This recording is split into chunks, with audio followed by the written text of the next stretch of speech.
Welcome back to another episode of Trap Talk, brought to you by Craigoff. Craigoff, the choice. Oh, I don't have a Craigoff hat on. Jeez, It's okay. Go to the shirt down got there. a shirt on. I have the Trap Talk hat on today. Craigoff shirt, folks. Listen, get you a Craigoff. Call me. It's a great gun. They've supported the show. They're our signature lead Alex, sponsor. Peter, Betty, Chrissy, Janine, everybody there at Craigoff. We really appreciate the support. You guys have taken care of us, and listen, I'm there to take care of the shooters. We're doing the best we can to let everybody know that they're the greatest guns out there. We love them. We're moving into 2025. But to talk about the episode, Rick, quick little highlight. What were we trying to do today? Well, Zach come up with his name, Zero to Hero, from starting to being at the top of the game. So we talked about a variety of things with trying to get there, going to different clubs, our experiences and such. And it's a great episode. Listen, join, like, share, subscribe. You guys will learn a lot. Give it a listen. With that being said, let's get back to the show.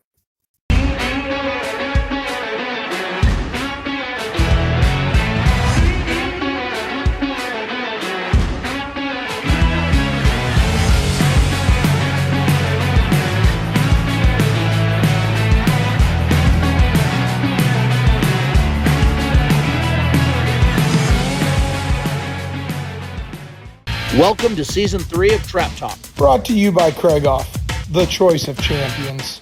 Welcome back to another episode of Trap Talk from the Back Fence. I'm your host, Zach Nannini, and I'm here with my co-host, Richard Marshall Jr. It's a Saturday morning. We're both a little bit cold. It's a little gloomy outside. What do you think, Rick? Yeah, I mean, we haven't got a lot of snow here in Nebraska. In Lincoln, at least, just a little dusting here and there. We were supposed to get that major snow last week, but didn't get it. You guys did. I know Kansas City, St. Louis, St. Charles, you guys got hammered. We got smoked. St. Charles, Missouri got 13 inches in the last few days. So it's a winter wonderland, and nobody even really knows how to drive. So that's always fun when they're sliding around all over the road and you're like, oh, wow, this is great, Is that why you're working at home? Nah. Can't get much work done at home. I make it in the office. I got 4-wheel drive in that Explorer, so we're still good. But, John, our great producer, shout out to him, Shot Co-Productions. He says that he's been getting some requests for some certain types of episodes from the fans. And one of the episodes that they wanted us to do was basically he titled it Zero to Hero. How do you start in the game at the beginning and get all the way to the heights of the top tier All-Americans? Like what's the process? What does it look like? What type of training do you expect to do in the beginning? What type of investment does that take? And how quickly can you go on that path, right? I mean, I think it's different for everyone, obviously, but we both have our stories and kind of how we got integrated into where we get the checkbook out, right? If you're a kid and you got a sponsor as a parent, that'd be the best way to go, I would say. But other than that, I mean, there are people that are picking up the gun for pretty much the first time or listening to our show for the first time, and they're new. And how do they go from the don't know anything to one of the greats in the country? Well, a lot of dedication, but really starting off, it's, just maybe going out, finding a local gun club. If you like to shoot, if you have a firearm, shotgun, it could be anything, it could be an old single shot, make sure it's, workable and work in order. But hunting gun, whatever. I mean, we all started with field grade guns. So it's not like we started shooting, Craigoffs right out of the gate, Yeah. I think me and you both started with a Remington 1100. Yeah, I broke my first 25 straight with my dad's field grade 1100. I wish I could get that back for him. He actually, if I remember right, I think he sold it back in the day when I was a kid because he wasn't using it and used that money so I could shoot. Maybe you'll find it someday. I wish I could, honestly, and I don't even know how guns you sell them and they go all around, and sometimes you find them again. I've had guns. Yeah, they come back. Yeah, it's weird. I've seen that. I mean, I just got chills thinking of that because I've seen that in a lot of friends and students that, they had a gun in say 1985, and in 2000, 10, the one year, I think it was 2010, and guys are like, hey, that's my old gun. I sold that in 85. And a gun dealer had it on the other side of the country. Well, that's the story. If you go back to Herbie Lewis's episode that we shot in Yeah. Florida, he sold that gun that he shot. I think it was his TM1 or TMX that he had, Yep. I believe. And he got rid of it, got out of the game, came back all those years later, and was able to purchase the same gun back, Yep. and just went right into it like it was nothing. And I'm like, how do you get so lucky to find this kind of stuff? But Yeah, no. And so really though, getting back on track here is, if you'd like to shoot clay targets, find trap, skeet, sporting, doesn't matter, a facility that offers any of those disciplines, and show up, call, find out their hours, show up, maybe see if they have any leagues, when their practice times are, and then just go out and trust me, you go to any gun club and you're going to be welcomed with open arms, as long as you're being safe. Now, if you're not being safe, you're not going to be so welcomed.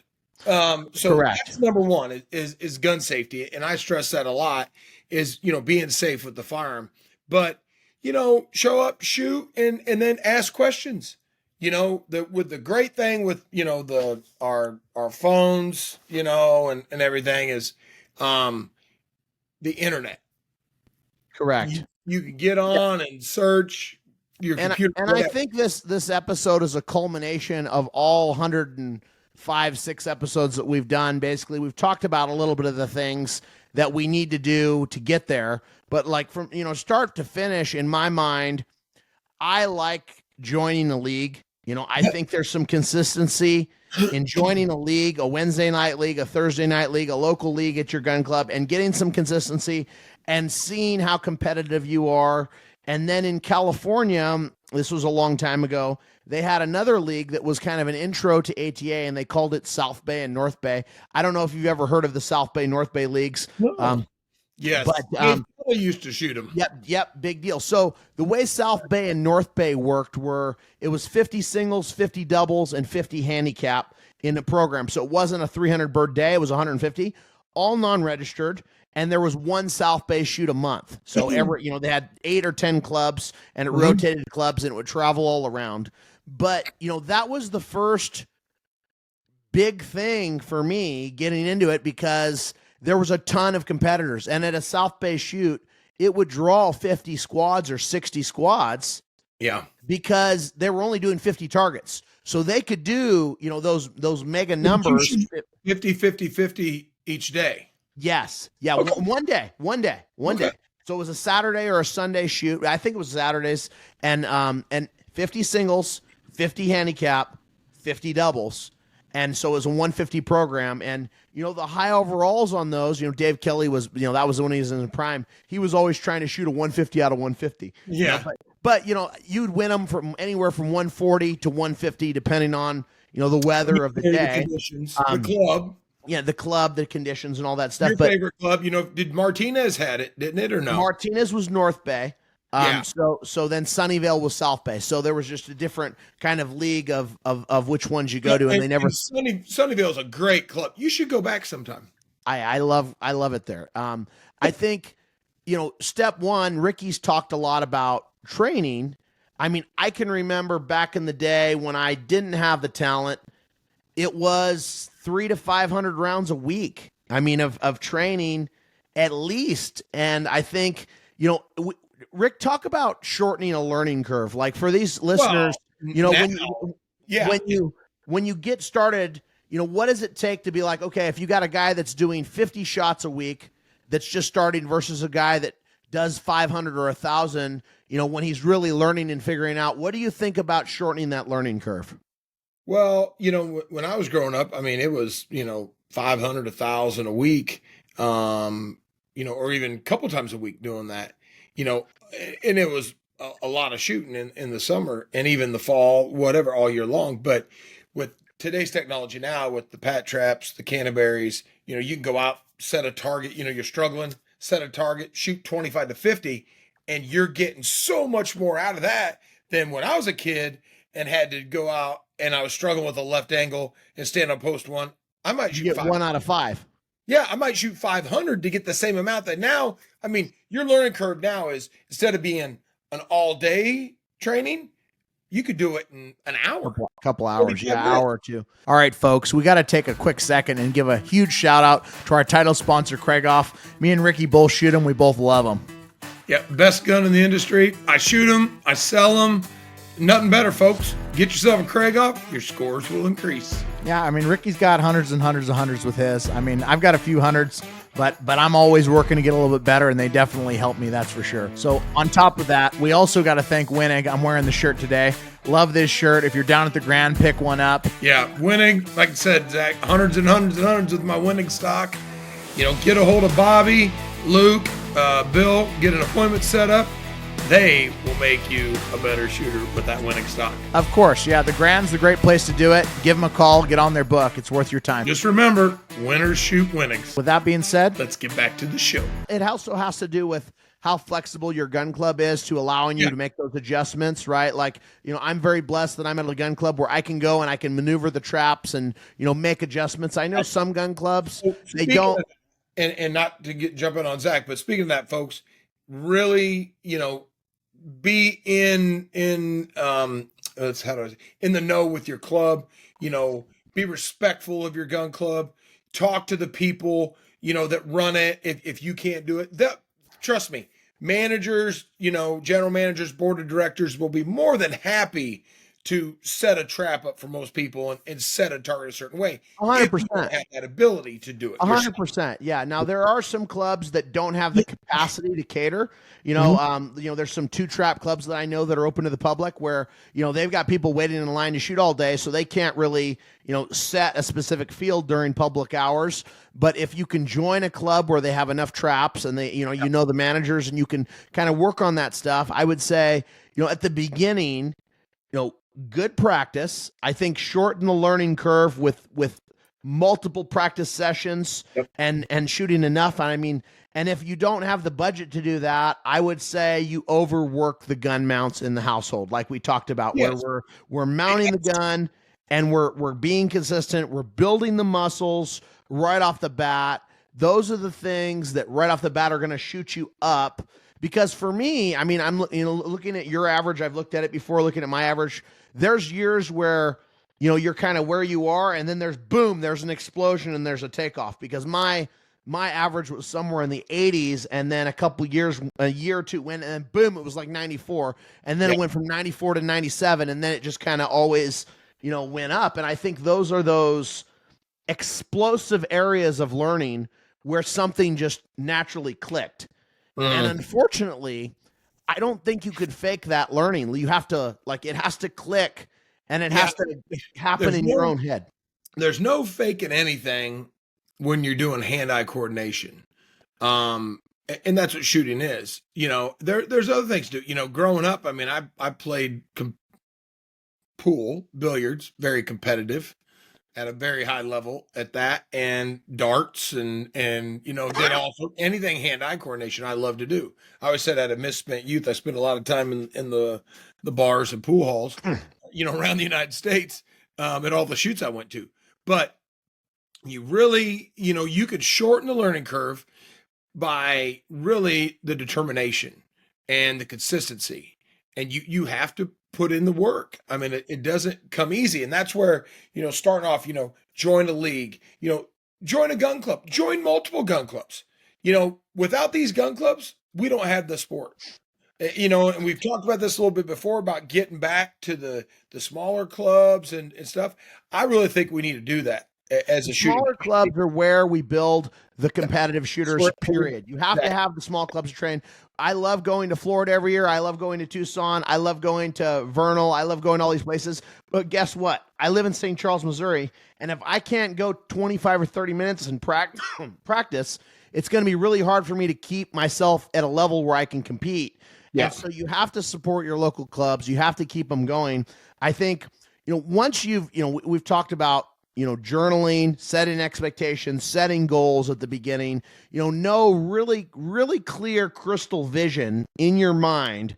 Where do you want to go and how fast do you want to get there? And I would Yeah. set incremental goals such as the first 25, the first 50, the first 75, the first 100.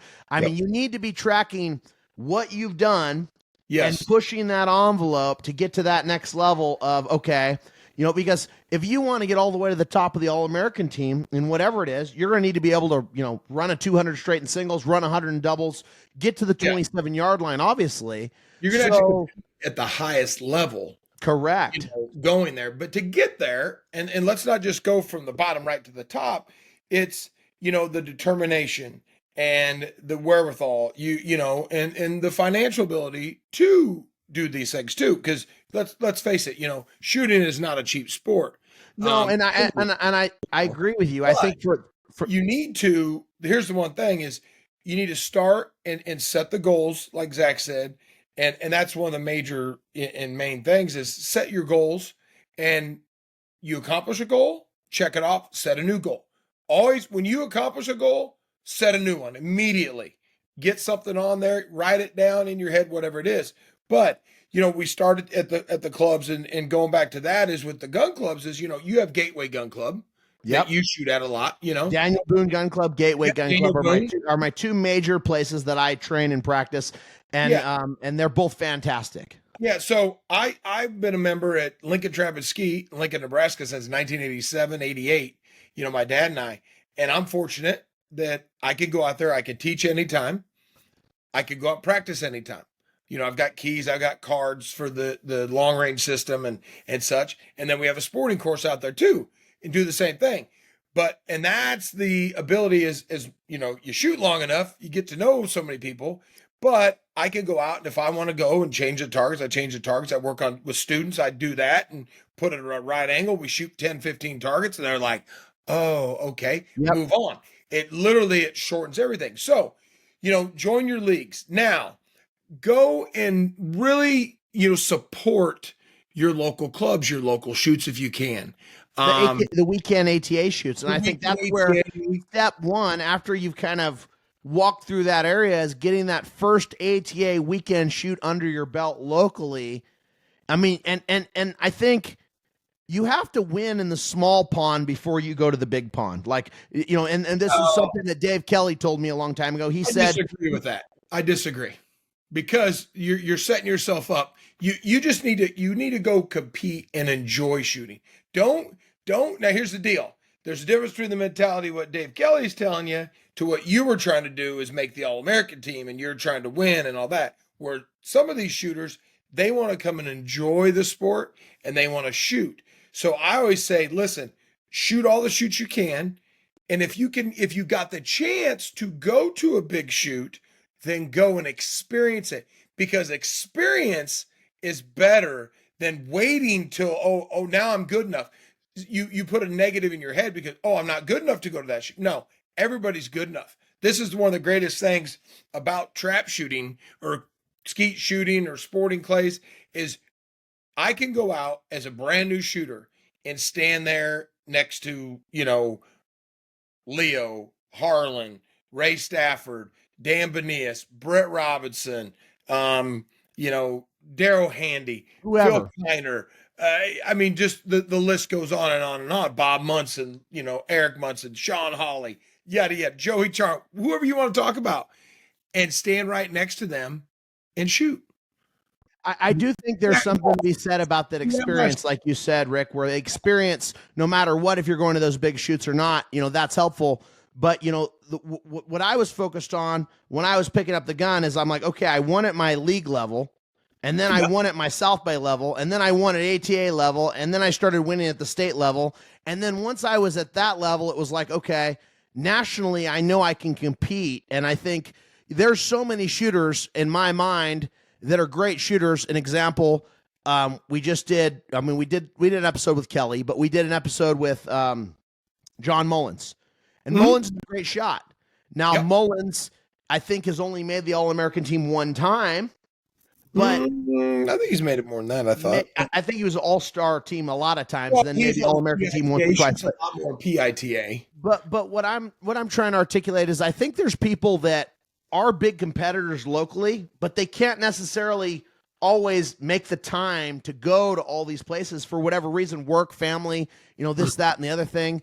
But I think it's a good indicator on if you can compete if you're one of the big dogs in these other areas, right? That's You have what to you're wanting to do. correct. Yes. I think today we're talking about competing, not having fun. We're talking about getting to the top, right? Well, I mean, it doesn't matter. Number one, if you're competing, you got to have fun, no matter what. If you're not going to have fun, there's no. I mean, here's the thing. that is true. There's only a certain percentage of the shooters that get to be the top 1%. It's like in all sports, okay? But the difference in shooting sports is anybody can do it. You can't go play basketball with Michael Jordan, LeBron. I know I can't. Steph Me and Curry. you aren't going to play any soccer anytime soon. All right, folks, we got to take a real quick break and acknowledge the official target of the ATA, White Flyer. They've been sponsoring us since the beginning, and they make a great target. What do you think, Rick? It's the best target in the ATA. Shout out to everybody there, all the reps, Bill Daniels, Josh Taylor, Nick Arnold, Robert Crow, everything they do for the sport and all the shoots. Really appreciate it. They're always there. They're always trying to make a better target, and they're always supporting the game that we love so much. With that being said, let's get back to the show.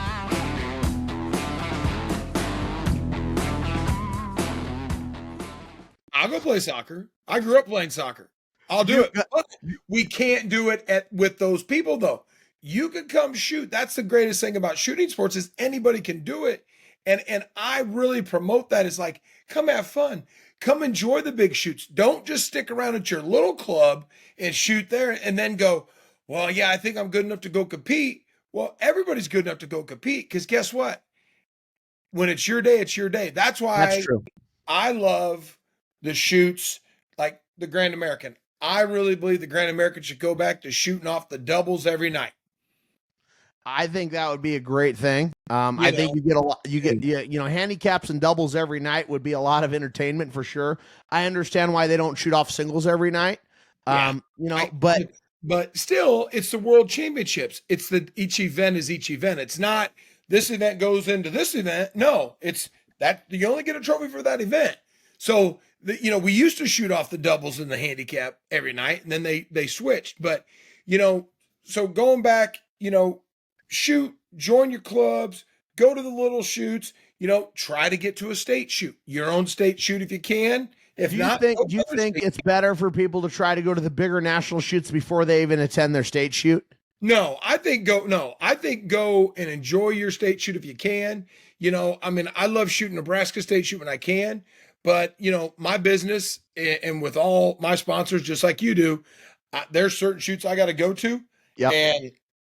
And then with all the clinics and stuff I do, and that's my main business, if I miss shoots, I miss shoots. It's just, you got to do what you got to do. But I think going to your state shoots and then, trying to hit a satellite grand, if you can. I mean, that's the greatest thing about the wintertime, we're in right now. Here coming up February, we got the spring grand in Tucson. Yep. The weather's, usually decent. We've had some weird years. It can be good. It can be okay. Well, now they've moved it right at the end of February, the beginning of March. So the maybe that'll help. Be a lot better. So, come down to Tucson, shoot the spring grand. That's one of the greatest clubs too, as far as be able to practice that. They've got like 16 practice fields. Yeah, they've got a ton of area to practice over there. 4 doubles, 4 handicap, 4 singles. It's an enjoyable shoot. And then you have Florida in March. When we're going through this right now, it makes me go back to the episode we did with Kay. And, Kay talked about, the 50,000 targets a year that he was basically shooting to soften the learning curve. I mean, I think there's something to be said about practice, and the really gamey people, the ones that really want to win, I've seen it, is, if they go out there and they feel like they did something wrong, they're off to the practice trap and they're trying to correct it or they're figuring it out. And I can remember, I mean, it's not that way anymore, but I can remember when I was moving back, if I got yardage and then I shot bad on that yardage, I would go to the practice trap after that handicap and shoot a couple, shoot 50, 7,500, whatever it was, till I felt comfortable. And sometimes that's mental, sometimes that's physical. But at the end of the day, you have to like get your head ready and get your mind right to say, I can do this. And that's true. And that's just like, our podcast, what we do. We have shortened the learning curve for a lot of people. I've gotten just here recently, and I got to respond back to a lot of them. I've gotten a lot of text messages and emails from people that, are watching the show and they're learning a lot. And, this has really helped them. And that's why we're doing this, and it's crazy that, to think that, you can shorten the learning curve just by listening and getting a few tips and thinking, oh, well, yeah, let me try that. I think any time you can keep your mind on the sport in any way, shape, or form, whether it's talking to your friend about it, whether it's watching the podcast, whether it's reading a book on it, whether it's watching Leo's DVD, whether it's whatever it might be, to help get insight and shorten that learning curve so that you're not having to go and figure it all out for the first time on your own. Now, even with all that, I still believe that until you feel it, you're not going to know, like, until you've been there. We could talk about running 100 straight. We could talk about, breaking a grand slam, but until you've been in that zone and pushed through that, and I would say failed a few times, it's hard to just, know it. You talk about that, and that brings up a good point is, you don't learn a lot by winning. Losing. You learn by failure. Yeah. That's a fact. All right, Trap Talk listeners, let's take a couple seconds and thank a couple more sponsors. First of all, Remington's been with us since day one. I've been shooting these shells since 2007. I shoot the Nitro 27 from the 27-yard line, ounce and eighth, 7.5, and STS, ounce and eighth, eighths for singles and doubles. They've worked great for me, as they do a lot of top shooters all around the country. Give them a try. Don't forget the Gun Club line when you're practicing and you're wanting to save a little bit of money. We'd also like to thank another sponsor, Outlaw Engineering. Randy Freston, R2. I've known Randy since 1988. They do engineering, surveying, drafting, GIS, civil, structural, land development, wetland permitting. They do it all. And they're friends of trap shooters. I mean, they're a trap shooting family. They've been in the ATA forever. His dad's been involved. They're involved. They're a beautiful family. They're great people. And we just love that they listen to the show, and we love that they support Trap Talk. Yeah, his dad was past president in 1989. So I really want to thank those guys for the support. I really appreciate it here at Trap Talk. With that being said, let's get back to the show. And so failure's not a bad thing at all. Trust me. I've lost well more shoot-offs than I've been in. But the ones that I've won because I've fell back on situations I've been in. Correct. And came forward and gained out of those situations. I mean, it's one of those things. I mean, I've been in a lot of shoot-offs, as you have, Zach, and you learn by your failure. You don't learn by your wins. No, you learn by messing up, and you have to mess up. What are you doing? When you're winning, it's all like, yeah, okay, boom. And then you're having a good time, going to dinner, have a few drinks, do whatever, blah, blah, blah, blah, blah. Yeah, it's all good, baby. Yeah. When you fail, that's when this kicks in a little bit and you start thinking like, okay, what do I need to do? What was I not doing, or what do I need to adjust, or what was I thinking about? All those things. And you're so right, Rick, because I mean, the greatest learnings that I've ever had were when I messed up something that was so big and so painful. It hurt so bad that you didn't forget.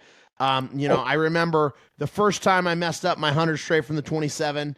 I remember exactly what I did, and it's like, okay, don't do that again. And then I remember another time I was about to basically win the California State handicap. I had to. There you go. About to. I had it in my hand. I had it. I could touch it, and it was one of those situations where I had too much information going into the event. I knew too much. I knew what was high on the board. I knew I was the last squad. I knew, so this is in the event you were shooting. You weren't in a shoot off for it. No. Oh. I actually shot off for the event still and got second. But I went into the last post with a 99.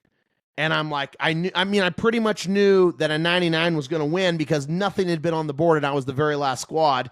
And I ended up missing the 98th bird because I'm like, all right, I was counting it before I had it. I was mode instead of shoot mode. Yeah. I was in winning mode and like, okay, I got this mode versus working on it. And I ended up breaking a 98. I ended up getting in a 12-way tie for the whole thing, right? So it would have been a loner, right? It was, and then this was back when there was a little bit more money in that California handicap. I mean, this was a good one. $7. But it is what it is. You can't. You learn from that. And I remember that as much as I remember anything. And I mean, and I think it was the next year or 2 years later, I had a shoot off with Dave Kelly. And is that the one you beat him in? No, that was the one he beat me in. I broke 100 straight from the 27 in Wednesday's handicap at the state shoot. And he did too. I said, I was walking back to the area where the campers are. Yeah. And I just broke 100 from the 27. This is like I was strutting like a peacock. I was full strut. You were doing the rooster walk. I had the rooster walk going. At the time I was feeling really good, and this was no later than 10 days after I broke my first one at Vernal. So I broke the one at Vernal, and then basically the next shoot was California. I broke one, and I said to myself, the only person here that could probably tie me today is going to be Kelly. It's going to be Kelly. I said it, and I said it walking by. I said it to Bob Graves. I said, I shot those good, but as good as those targets were, I said Kelly was on our same bank. I said it was bank C. I said he'll probably run 100 on those. And I shouldn't have said that, but I got done, and we get to the in front of the scoreboards or whatever, and I look over, Kelly, what'd you shoot? I broke him. I said, chopped up pretty good. And that night he beat me. He had a 25, so he went 125 out of 125, and I had a 23, and he beat me. And he said, it's unfair that somebody should lose with 100 straight, but you know what? I wasn't going to lose. So there you go. He said some great stuff to you. And then hey, I got my little back stretch. And then he said, pulled it out. So he crushed me, right? A little bit. But he was so focused. I was focused on being in the shoot off with Dave Kelly. You were like, okay, I'm in the shoot off with Dave versus I'm going to shoot my target. Correct. So fast forward. I'm at the first shoot off, and this was, I think, a gift from God, honestly, because I was in the shoot off with Dave, and all I thought was, I'm in a shoot off with Dave, and I miss birds. Well, 2 days later, it's the doubles championship on Friday. I run 100. Dave runs 100. And I think we're the only 200s. I mean, maybe there's one more guy, but if there's one more guy, he went out in the first round after 20. But I just had the shoot off with him on Wednesday. Yeah. And the last thing in my head was, I'm shooting off with Dave Kelly. I just basically said, okay, you already lost on Wednesday because you were thinking about beating Dave, because all you want to do is beat Dave because he's the best in California right now. Dave who? Yeah. So I was like, you know what? Screw him. I said, he ain't even here. I'm just shooting my targets. And I was like, I'm going to break a pair at a time. So we both break the first 20, and I go out, and he misses like number 16 on the second one. And like, thank God it wasn't number 4, because I would have squirted about 6 out. But at number 16, I'm like, okay, maybe that's Dave Kelly over there, but I'm not sure. Maybe I'm not sure, but let me just keep focusing on breaking them just the way I break them. And I went back down, and the last pair, I remember it. And it's almost like I can go back to where I was in my mind and see the way the gun looked as I was calling pull for that pair. But I just remember everything was super still. And I told myself, don't move until you see the target, and look at, just hold still, see the target. I was still. And when I called pull and I seen that bird, I made my move. Instead of calling pull and kind of, making that reaction, because you're wanting to get it over so fast. I seen it. I went pop, looked over at the second one, popped, and I won the event. I would not have won the doubles. There's no way I'd have won the doubles if I didn't have beat you. Yeah, if he didn't beat me on that couple days before. And so We got another sponsor we got to thank. Yep. Shotguns West, the Pulas, baby. Check out these wings. Ricky don't got these. He ain't that stylish. Oh, folks, listen. Zach tries to wear these driving down the road, doing podcasts. It's okay. We still love Hey, it. when you look good, you don't have to apologize. Remember that. Not only can you hit more targets, but you can look good doing it. Give Ryan a call. That's right. With that being said, Let's get back to the show. that's where I think people, like you said, that failure is your biggest educator in anything. And there's gonna be times when you're up there against a guy and you are a little bit intimidated. I mean, I can't tell you how intimidated I was the first time I was shooting off with Dave Kelly, Leo Harrison, Richard Marshall Jr., Sean Hawley. I mean, you're gonna get intimidated those first few times, and now not so much. But it is what it is. You know, just I could get the thunderstruck back into you. oh baby, yeah, you scare me. Listen, you're right about that, and I've got, I mean, hundreds and hundreds of stories of situations of the same thing. I mean, you know, I missed my last target in the Nebraska State shoot one year on Thursday's handicap. I think it was, maybe it was Fridays, for 99, Ooh. and I was like, "What the heck?" And I walked off, Did you and win? there was three of us tied with 99s, and a gentleman made a comment, you know, and okay, I went out the shoot off, and I mean, I corn rolled 25 and won, and I was like, I won't be doing that again. And I've missed I've shoot offs. I mean, well, the year Lauren Mueller and I shot off for the I All. remember that. I missed my last target because guess what? This was thinking about going back. She broke her 40. I was thinking about going getting another box of shells to shoot again. And it all, you know, it was just so quick. I missed and I went, what the heck? And that's what helped me. That was 2013 in August. Well, less than 15 days later. Yeah, it'd be about 15 days later. The Western 400. Grand at Utah Vernal. And 400. I'm straight in Bartholow's down one. And I'm like, I ain't missing getting a shoot off. And so my mind, I was in focus mode on breaking targets, but everything had to come together. But I've had that, and I always say that, fall back on your success. And that happened to me in that event. You know, I got 15 to go, and I'm trying to, you know, here I got the old Fiocchi shell sitting here. I'm trying to put the shell in the gun like this.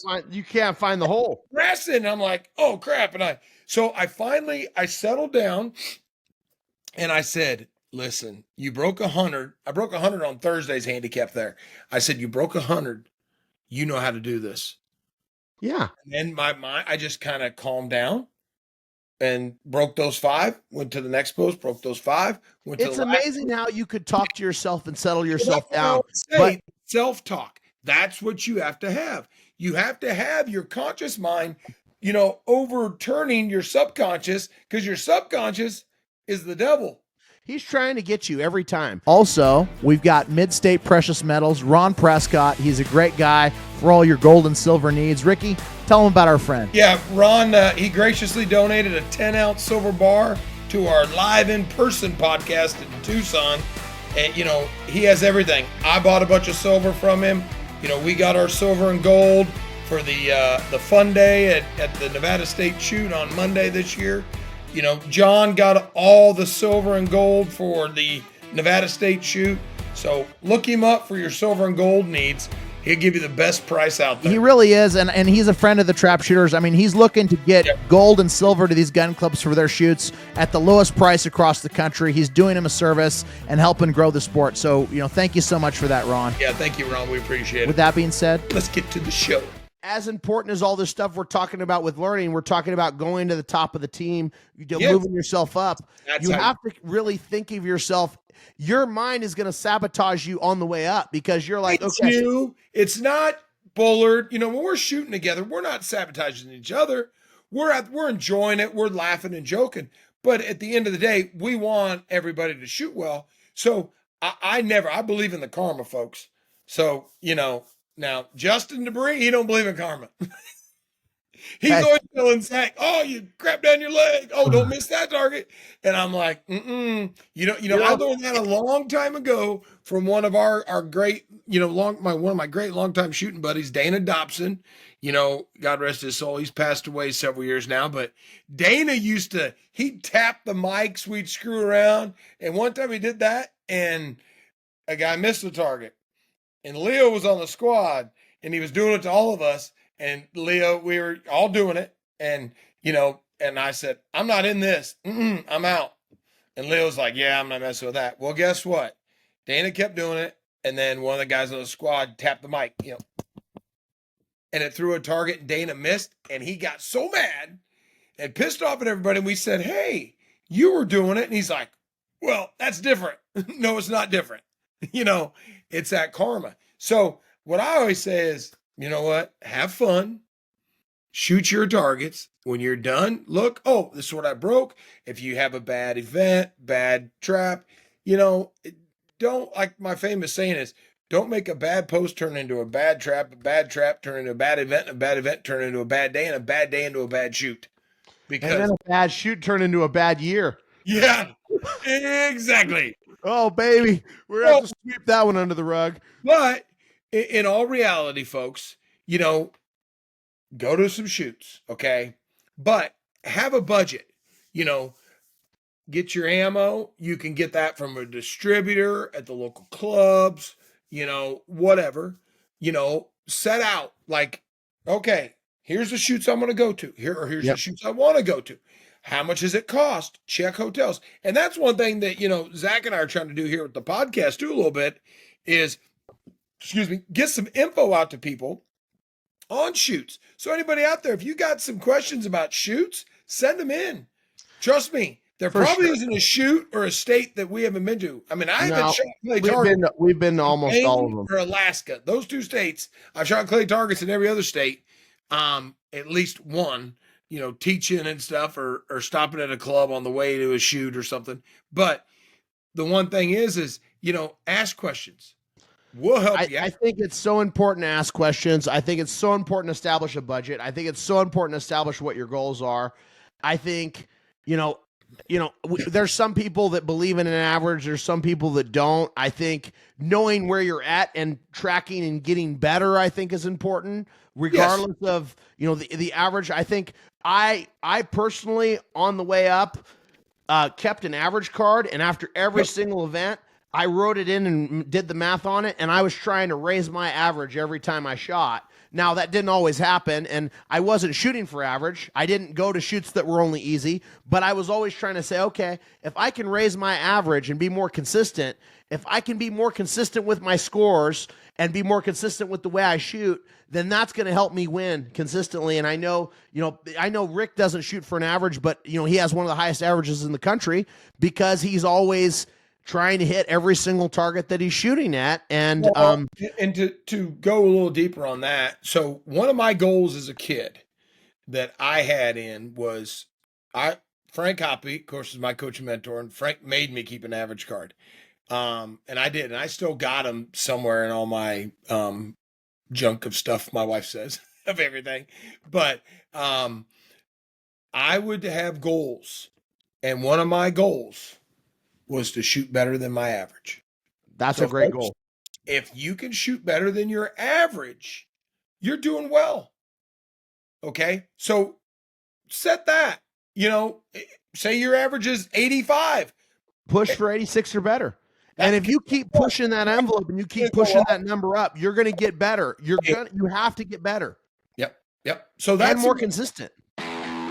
All right, folks, we got to take another quick break and thank one of our show sponsors, 73 Pointers Ranch, Jonesburg, Missouri. Rick and Carla Burke, best place in the area to go shoot chuckers and pheasants and have a great time. Rick, we got to get you down there. Yeah, I need to come in. Hopefully I can do some hunting with you guys and come to your the annual clay shoot in August right after the Grand. It's a lot of fun. It's the Optimist Club charity shoot. They threw a charity shoot. They put it on, and it's wonderful. I think last year they had over 100 entries into it, and it's just a good time. With that being said, let's get back to the show. That's the one thing that I've seen out of this game in the last, 15, 20 years is the consistency has risen. A lot more consistent. Yeah, a lot more That consistent. also to do I with think the I think that has to do with the It's the quality tool. shells, the quality guns, stock fit, the things that you brought up, Rick. I mean, those are all consistency issues that if you have all that stuff really tight, I mean, pat traps, Canterbury's, high quality everything. Yeah, and even the white flyers, the quality of the target in the air. I mean, there's a Yep. lot of stuff that goes into it. But I think if they're trying to maneuver and get to that, okay, I want to make the All American team for the first time. I think you have to set a schedule and you have to figure out if what places do you plan on going to. Now, sometimes it doesn't work that way because I remember the first time I made the men's team ever, it was COVID year. I went to Vernal and I got a decent amount of points with I just brought the gun and didn't really practice, went and I got like 190 or 200 points. Then I just said, okay, that's kind of cool. And I started training a little bit. And then I said, I'm going to do the Grand for 2 weeks. And then I did the Grand for 2 weeks. And I had my state shoot under the belt. But I had a really good Grand because it was at Missouri. And I shot that was my best Grand that I ever had. And I got almost like 1,000 points or something. It was like crazy. And you told me, you said you have an opportunity to make the team, but you got to go up to the Heartland Grand. And I said, so that was not a that was not a, Do you know how you were able to go? You don't know, do you? I remember everything, but we're not getting into that. Your father-in-law came to me and said, "Hey, does he really?" I said, "Oh yeah, he needs to go." He goes, "I got Beth." So, and guess what? You showed up at the Heartland and you made the team. Yes, the dedication in that. That was not a planned deal, though. No, that was a kind of rolling with the punches deal. So sometimes you're planning it all out, and you're like, "This is exactly what I want to do and how I want to do it." Because I've been years like right now, and then sometimes you're just going with the flow. That's right. Sometimes you shoot one good shoot, you hit some options, you make some money, and then boom, you shoot another shoot, you hit some options, you make some money. I remember if I wasn't having good shoots back in the day, I wasn't going to as many shoots as if I was shooting good. I mean, that was just kind of how it worked. Well, and here's the thing too, Zach, and getting back on track with, getting to the top and such, let's talk for a second on the options. So I get this question a lot from people, like what should I play? This is my opinion. I don't pick and choose at shoots. I go to a shoot, I'm going to play the money. Okay. Now what I do tell people is set a budget.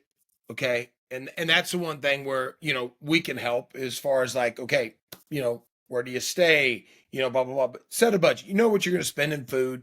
You got a motorhome, it saves a lot, Yeah, or split a hotel with a buddy if you can. Yeah. Find a traveling buddy. I mean, I know we always did that to cut down on expenses, but if you find a good friend, you get 2 queens, you split the room, you split a rental car, it makes it easier and it helps everybody get to another shoot. All right, folks, we need to take a quick second and get to a new show sponsor, Big Red Motorsports. Big Red, they're personal friends of mine, Jason and George Lee, and they're also a personal sponsor of mine. Now, I'll say this. Ricky looked great driving around in that side-by-side. I got some free rides down at Tucson, the Autumn Grand.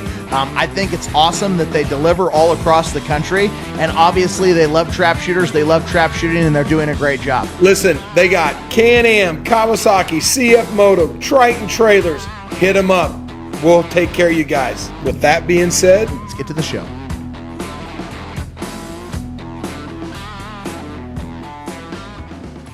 The one thing you want to do with the options is go look at the program and say, okay, this is what I'm going to play.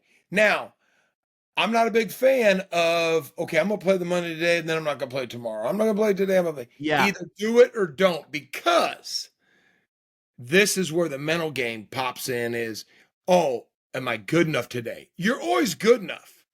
Okay, you're always good enough. But just decide if you're going to play it, play it. If you're not, don't. Yeah, and I think when Ricky's saying if you're going to play it. If you're not, you're not. He's not necessarily saying you got to play every single option all the time. If you play the Lewises, you always play the Lewises. If you play the 50 options, you always play the 50 options. Your best bet is to, you play, like I always say, one of the best purses that was ever invented was a Great Eastern purse And Aiden Kaufman came up with that, from Great Eastern Gun Club. God rest his soul. Aiden was a great shooter and ran a great club there in Ohio, and a very good friend of Joey Charnagos, and also my wife's. So the one thing is that Great Eastern purse is the sixth place purse. 25, 15, 10, 25, 15, 10. And so it pays six places. You got an opportunity. You don't always have to win, but a purse like that, the Lewis and stuff like that, play those. Don't get wrapped up. Listen, if you don't want to play that, and personally, I'm not a fan of high gun purses because it's a one place purse. That's it. Yeah. I've never have been a fan of it. I just am not. It's a long shot. When you hit it, you're happy, obviously, but play it, it's almost more, in my mind, of a sucker's bet, because the odds of you hitting it on a high gun, it's a lot lower. I think if you're gonna get your toes in the water with playing the money, I think if you always played the Lewis every single time you shot, yep. and maybe you always played the Great Eastern or the six-way every time it was available, because it's not available everywhere. No. I think those are really good options to start, because and now the other one I think is a great option if you're moving up the classes is if they have your class option and you're a C class shooter or D class shooter or B class shooter and you have a class singles option, class doubles option. I mean, you're competing with only the people in your zone.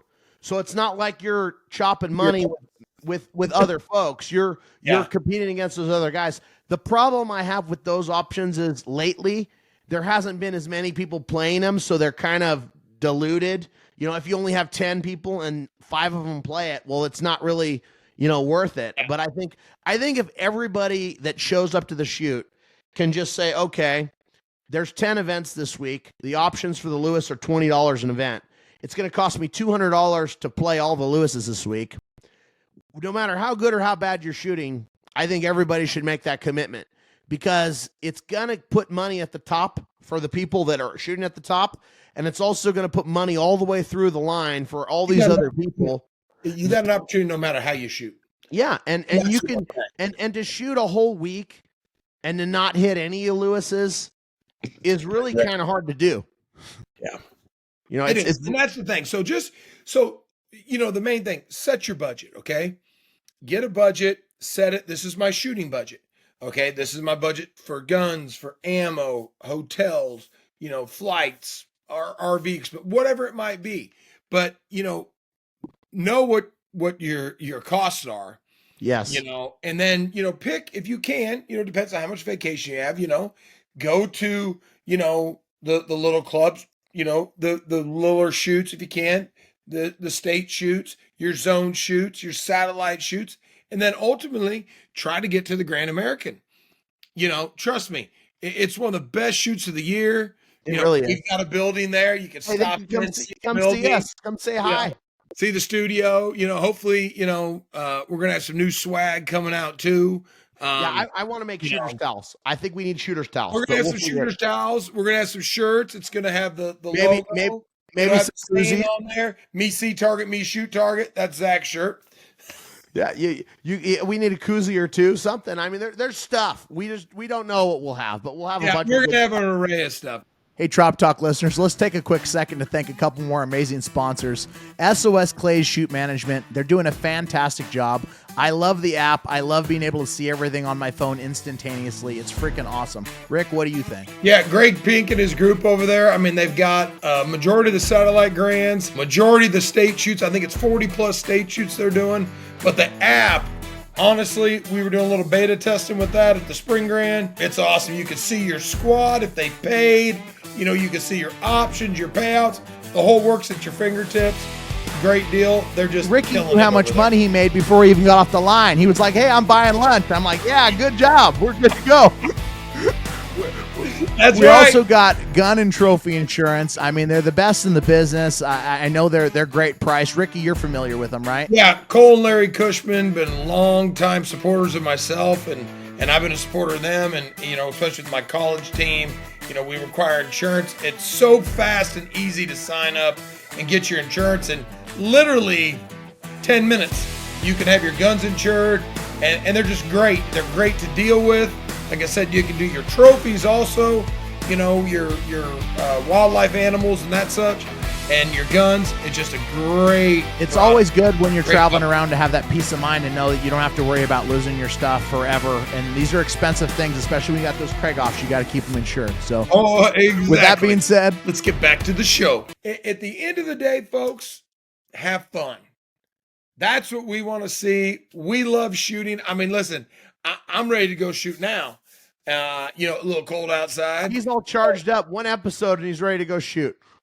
I'm gonna be. Yep, I'll be partaking in some shooting here soon, and I'll be at the Spring Grand. So hopefully this episode gets out before the Spring Grand.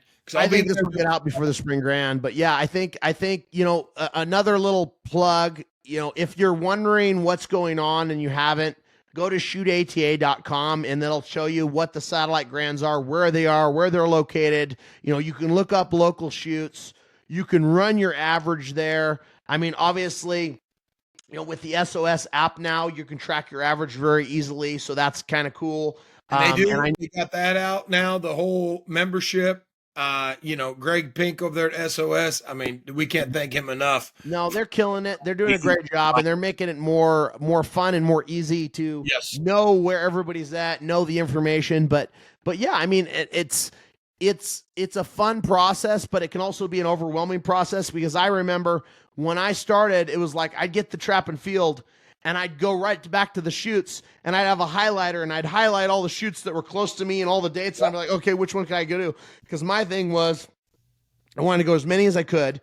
I wanted to try a bunch of different clubs, because that taught me every time I went to a new club, I learned something about the terrain, the background, the whatever. So I was like, I want to go to as many different clubs as possible, because that's going to make me a better shooter, instead of just being like, oh, well, I always shoot good at Kingsburg, so I only want to go to Kingsburg. Well, screw that. I was like, and that's the problem, is you get some shooters get stuck in their zones. We call that home cooking. Yeah. And personally, I think you should travel. And that's one of the greatest things that I've been able to do, is being able to go coast to coast and shoot. I've shot in every satellite grand that we have. So I've been fortunate that I think I've won championships at every one but one of them. Yeah, I'd have to look and see how many I've been to. I think I've been to all of them, or maybe missed one of them. But the problem is, you haven't been to every satellite grand. I went to the Dixie, the Southern, the Autumn, okay, no, the Northeastern, the Empire. When did you go to the Empire? Oh yeah, back when I was a junior. The Northeastern. You didn't go back.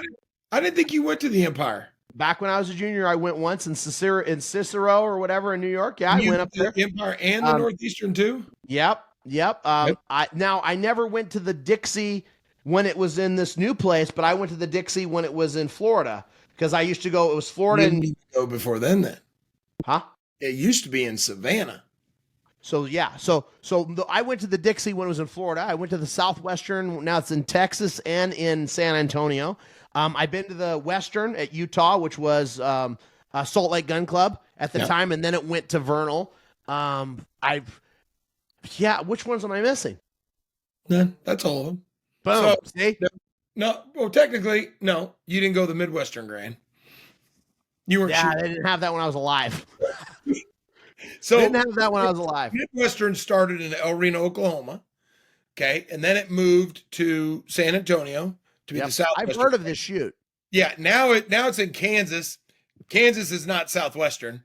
It should just be the Midwestern Grand again. They should rename it. Actually, I'd love it if they did rename it, because it'd be cool to bring back the nostalgia of that Midwestern. Absolutely, it's really not. I mean, it ain't nowhere near Southwest. No, so it's kind of but you have the Northeast, and the Empire, which is in Cicero. The Dixie Grand started in Savannah. I shot it there one year, and then is it back in Savannah now, or where's it at? No, shot it in Florida, and now it's in North Carolina. I see. Okay, and then the Western, the Western originally was at Old Salt Lake Gun Club, Mitchell's Club in Salt Lake. That's where it originated out of, and then it went to the Lee K Center for a few years, and then it went to Spokane, and it was in Spokane. I shot it there, and then now it's in Vernal, and it's been. I shot it at the Salt Lake Gun Club. It was the last year they had it. They had it at Mitchell's and Club. Because they Well, told no, me, hey, you didn't shoot it at Mitchell's Club because it was closed. You shot it at Lee K Center. yes, That yes. was when Brent Epperson was running yes, that. Brent was, yes, that's where I shot it. And they said this is the last year they're going to have it here and it's going to move and you need to check it out. And Yep. and I shot with Pete Martin and that group and I went up and shot that shoot. It was a great shoot and Oh yeah, I had a lot of fun. Facility, lot of fun, and that's the one thing is, get out and shoot those satellite grant. Go to different ones.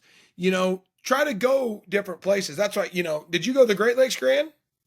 Yeah, that's where I got in that shoot off with Leo. So that was my 18th birthday. I shot up there. Yeah, he crushed me. But you know what? There. I went as hard and as long as I could, and I had a great time doing it. I'll never forget it. It's probably one of my greatest memories, core memory, trap shooting. Now, Kay has won championships at every satellite grant. I think he's won every championship. He's won every single one. Every satellite grant, but one championship, I think it is. I think he said something about the Western Grand Singles or something like that. I mean, that might have been the one. He said it in the podcast. Yeah, but he's won every single one. But and the Southwestern, I'm just trying to think because I didn't win a championship at the Empire, but otherwise every other satellite grant I think I've won all the championships at. Yeah, except for the Northeastern, I won the singles one year, and then I think I won the overall. Kay's got them all. I mean, I mean, if he's missing one, he's missing one. But I mean, that's pretty awesome to be able to go to every satellite grant and do that. And that's the one cool thing, though. But listen, go out, support your local clubs. If you guys got any questions on, and that's another episode we could do is, with people sending the questions, of course, as we do, but, all American questions, especially for the parents out there, for their kids that are just starting, like, what do we think? What shoots go? I'm a big advocate of going to the big shoots and competing against the best because that's how you get better. Correct. I think there's something to be said about, rising to the occasion, right? And going to the biggest, best places with the highest comp factors, with the highest competition, and you can, see what you're made of, and go from there. But come to the Cardinal Center. Enjoy the Cardinal Center, folks. We'll be talking a little bit about some events at the Cardinal Center too. It's a great facility. All right, folks, we got to take a quick second and give a shout out to the Cardinal Center in Marengo, Ohio. They hold the Cardinal Classic, and they also hold the Ohio State Shoot, which is home of the first back fence shootout. Ricky, what do you think about Ohio? Listen, I love the Cardinal Center. I actually broke the first 100 from the 27 there at their very first shoot ever. Great place, Jake Spangler and their whole clan there. They do an awesome job at running the shoots. The Ohio State shoots ran by the Ohio State Association. The Cardinal Classic's right after the Grand, so if you're looking for some more points right after the Grand, hit that up so you can get a little more points than old Zach here. But listen, it's a great shoot. Great facility. It really is. I personally love the RVs. They've got great camping there. They've got a great time, good shoot, good target presentation. Go check it out. It's worth putting on your list. With that being said, let's get back to the show. Yeah, it really is a great facility. They throw a good target, and there's a lot to do there, which is really nice. I mean, it's not like it's, the big problem. Some of these big shoots I've noticed, I mean, you get to some of them, and they're like, well, what's there to do other than shoot, right? Which is why I really liked San Antonio, because I liked the town of San Antonio. I just didn't like getting broken into the car all the time, But other than that, it was one of those. Been a victim of that, and it's like you want to go places where there's some activities. That's why I've been partial to going to certain clubs. Florida, we're going to the Southern. 100%. There's so much stuff to do there. I take the kids and well, Trey doesn't come anymore because he's got to work, but somebody's got to like this year. We're going to come down. We're going to go to a Yankees spring training game. There's all kinds of things to do there. The beach is, you can drive around, check things. Yeah, good food, good people, good everything. Oh, absolutely. I think we got a lot more good content coming in 2025. We appreciate you guys tuning in and listening. Hopefully we got you a good, good episode on, starting to finishing and getting where you need to go. And if there's things that we talked about in this episode that you want us to embellish on, send a follow-up question. and we'll try to get it shot in the future episodes. But with that being said, it's been great having you guys tune in on this Friday, even though it's Saturday, but we're airing on Friday. And I hope you guys enjoy it, and we'll see you at the shoot soon. So share, subscribe, hit us up at the shoots. Enjoy. I hope everybody's staying warm. We'll see you next Friday. See you next time. Good luck. And the Trap Talk podcast is brought to you in part by RM Shooting Clinics. Have Ricky take your game to the next level. If you want to shoot hundreds, give Ricky a call today. Zach Nannini Financial. We believe in putting people first.